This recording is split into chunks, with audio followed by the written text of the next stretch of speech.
Welcome to Bear News. I'm executive producer Ben Shumate, and our show this week is going to look a bit different than what you might be used to, as you can already tell by apparent lack of Gavin or Trey, or a studio even. The orders and closures put in place means that our team is not able to meet as a class, but that's not going to stop us from doing all that we can, within reason, to cover the stories that need to be reported.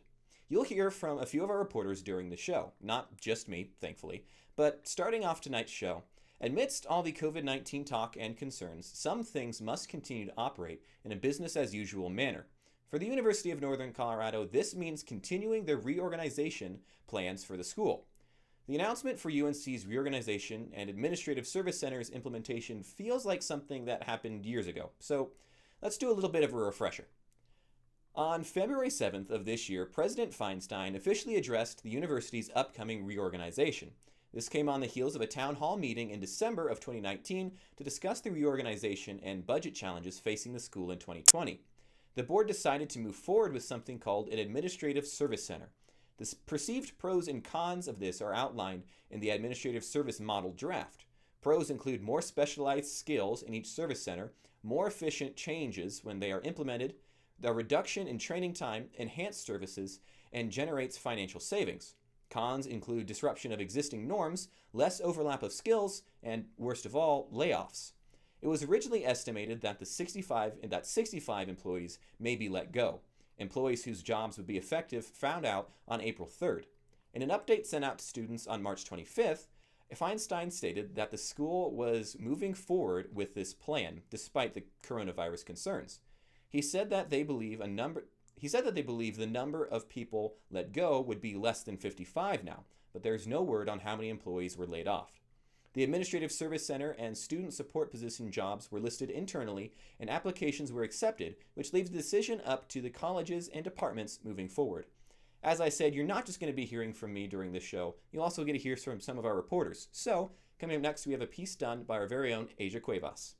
For some Colorado Springs school children, school lunch is their only big meal of the day, and districts are making sure students are still getting it even during the COVID-19 school closures. 9 different El Paso County school districts are offering students free meals throughout the week to help families facing food insecurity. While many schools are closed for the remainder of the semester, students can still walk or have a parent drive them to their local school to get a to-go meal. Colorado Springs District 11 is giving its students a sack brunch every weekday between 11 a.m. and 12:30 p.m., which includes healthy food options as well as a snack with one main dish. D11 is also offering free school supplies for students who may not have any at their home. District 49 is offering free food to not only its students, but also to any child under the age of 18, Monday through Friday between 11 a.m. and 11:30 a.m. Lewis Palmer School District 38 is going the extra mile in helping out families not only facing food insecurity, but it's also helping families with rent and mortgage, medical payments, as well as supplemental groceries. District 2, District 8, District 12, and District 14 and District 20 are also giving free grab-to-go meals to students. Check your local district's websites for more information. Reporting for Bear News, I'm Asia Cuevas. Thanks, Asia. The coronavirus pandemic isn't just affecting human lives, but animal lives too. The Humane Society of Weld County is deemed an essential business, but primarily relies on adoption fees and public charity events to provide funds for the shelter. Amid ongoing stay-at-home orders, they're asking for $2 donations via their website to help keep the doors open while providing care and shelter to hundreds of animals. Before social distancing orders had been established, reporter Madison Burns visited the shelter to learn how they operate while also making some furry friends. Amid all the barking, meowing, and tail wagging, the Humane Society of Weld County shelters nearly 4,000 animals each year, costing about $25 a day to take care of. The shelter provides extensive medical care that can cost thousands of dollars for a single animal, that they can only adopt out for a few $100s. Without any government funding, they rely mostly on donations. So this is Buddy. He's a pit bull mix, and he's about 3 years old, and he's looking for a home. Can you say hi, Buddy? Hi, Buddy. While donations are a big part of keeping the shelter running, there are other ways to help, like playing with dogs outside, volunteering, and the home foster program that helps shelter animals. It's super cool. We provide all of the supplies, any kind of food, blankets, litter boxes, or anything that you would need.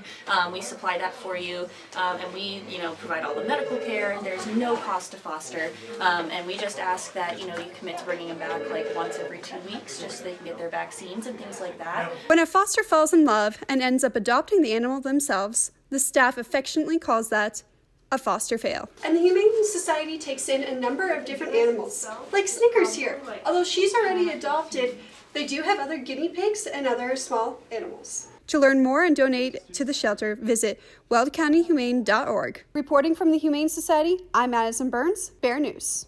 I don't know about you, but I certainly wouldn't mind quarantining with a bunny. But I guess I'll have to stick with Swirly. Again, make sure to check out wildcountyhumane.org to help. Coming up after the break, we take a look at some of the more light-hearted stories of what some people are doing during this difficult time. Be right back.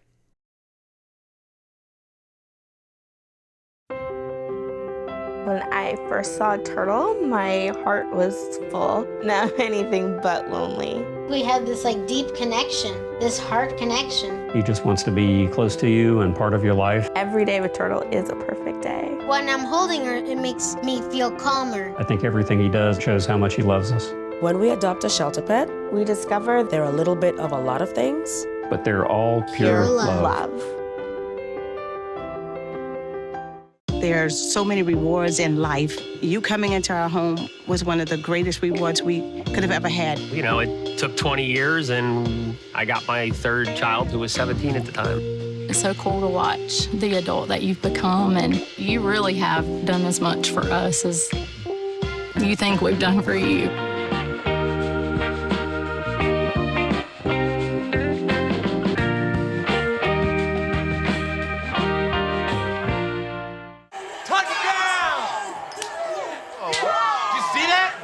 We scored? Yeah, we scored. We're going to the playoffs. I can't believe I missed that. Every time I'm buzzed, I spend too much time on my phone. What? I should take your phone away. No. I'll call for a ride. Hey, why does my face look like that? I'm playing with these new face filters. Okay, you know what? Yep, that's mine. I'm gonna need that back. No. Kevin!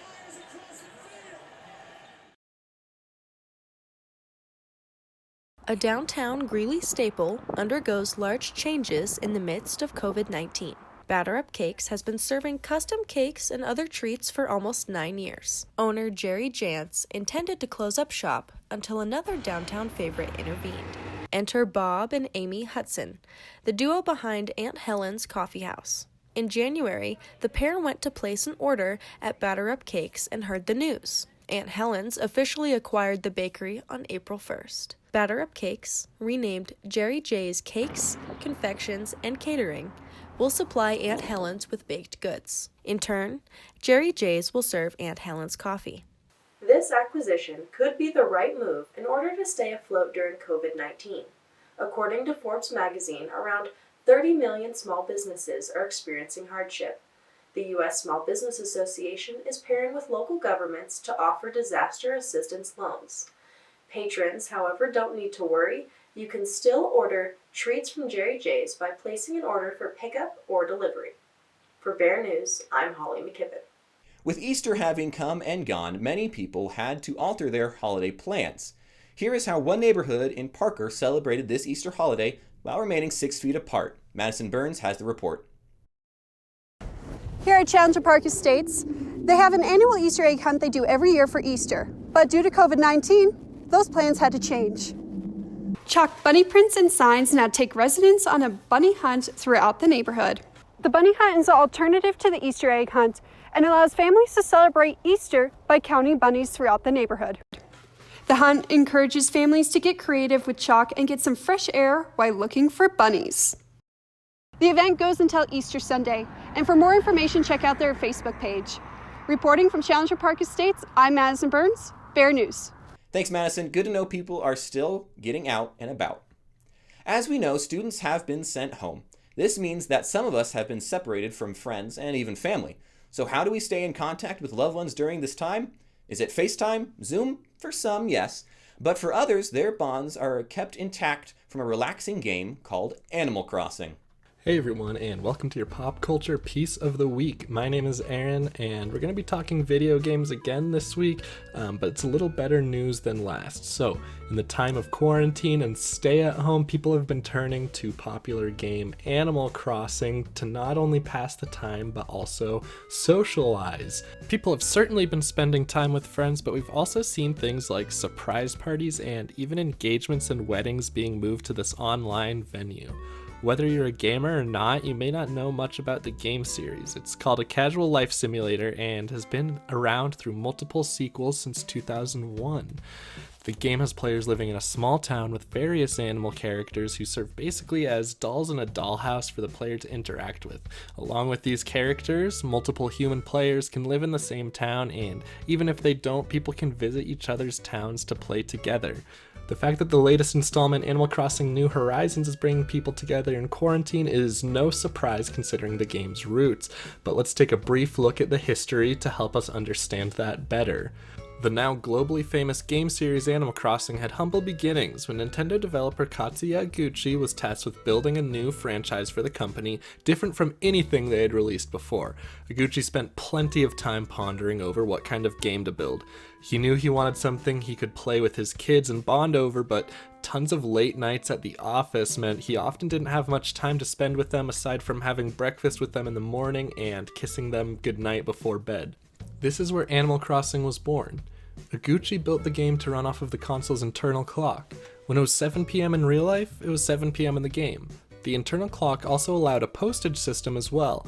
While players could send mail to the computer characters, they could also send mail to other human players, which would be delivered at 9 a.m. daily, except for Sundays. In other words, Iguchi could write letters to his kids at night before he went to bed, and in-game mail would be delivered for them to read the next day after school. He built a game he could play with his kids and help keep up a fatherly relationship while still being able to make sure they get to bed on time. Iguchi is no longer the director of the Animal Crossing games, but his vision lives on in a new way probably nobody saw coming. With the growth of the internet, a key feature of the games now is the online play that can connect players from across the world. The latest game, Animal Crossing New Horizons, which came out on March 20th, has quickly become the best-selling game in the series, and it would be shocking if stay-at-home measures didn't contribute to that. We're now seeing a massive growth of family, friends, or couples who are separated physically, and such a casual and lighthearted life-simulating game like Animal Crossing seems like the perfect way for people of all ages to stay in touch. Even though Iguchi is no longer working on the project, the way his original vision from nearly 2 decades ago is still shining through and now helping so many people in the stay-at-home era is truly inspirational. That's all I have for this week, but I'll see you next time. Thanks. Thanks, Aaron. Maybe I could even use my own island getaway. That does it for our brief and different episode of Bear News this week. Thank you so much for joining us, and please remember to stay safe. See you guys soon.